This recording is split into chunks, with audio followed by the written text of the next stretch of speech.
Hai, saya Pristi, and today let me spill the tea about how to think outside the box.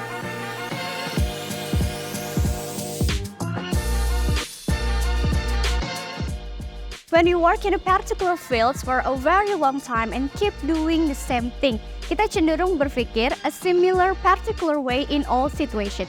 Hal tersebut wajar karena kita sebagai manusia biasanya berpikir atau mencari ide based on our last experience.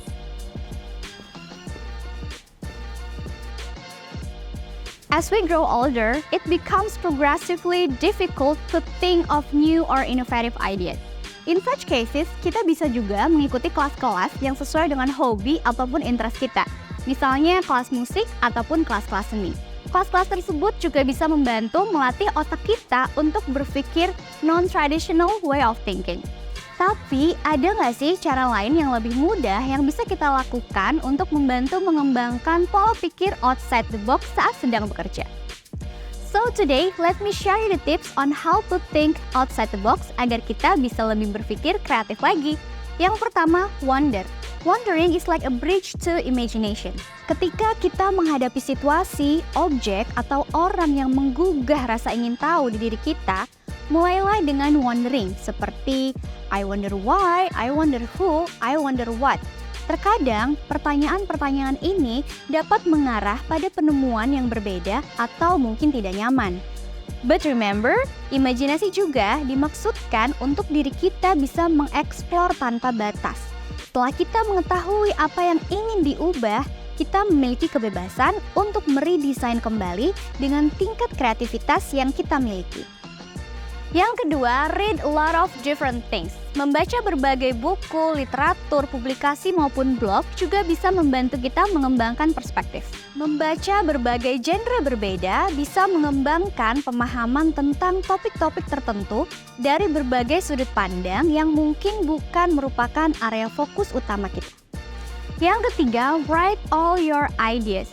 Kalian pernah nggak sih kepikiran banyak sekali ide tapi sulit untuk mengingatnya? Nah, kalian juga bisa menuliskan ide apapun yang terlintas dalam buku catatan atau notes di handphone kalian kapanpun, dimanapun ide itu muncul. Hal ini dapat dengan cepat membantu kalian untuk mempelajari dan melihat apakah ada ide yang dapat membantu kalian dengan cara baru dan inovatif. Yang keempat, think what child may do. Anak-anak biasanya lebih kreatif dan imajinatif dibandingkan dengan orang dewasa. Mereka selalu ingin mencoba melakukan sesuatu yang baru atau bahkan hal-hal yang tidak terduga di benaknya untuk mendapatkan perspektif atau bahkan dunia baru yang belum pernah dieksplor sebelumnya. Yang kelima, take regular breaks. Sometimes if we are working too hard, kita jadi lupa bahwa pikiran dan badan kita juga butuh istirahat. Istirahat secara teratur dapat memberikan otak kita kesempatan untuk melepaskan diri dari pekerjaan dan memberi waktu diri untuk rehat sehingga dapat memecahkan masalah yang ada dengan energi baru. Nah, yang terakhir adalah stay around creative people. Ketika kita berada di lingkungan dengan orang-orang kreatif, hal tersebut juga bisa memberikan dampak positif untuk diri kita. Kita bisa belajar melihat cara mereka berpikir, pola mereka menyelesaikan masalah, ataupun mengembangkan suatu ide kecil menjadi hal yang tidak terduga. Nah, kita juga bisa menjadikan lingkup pertemanan ini menjadi tempat untuk berdiskusi saat mengeksplorasi ide baru.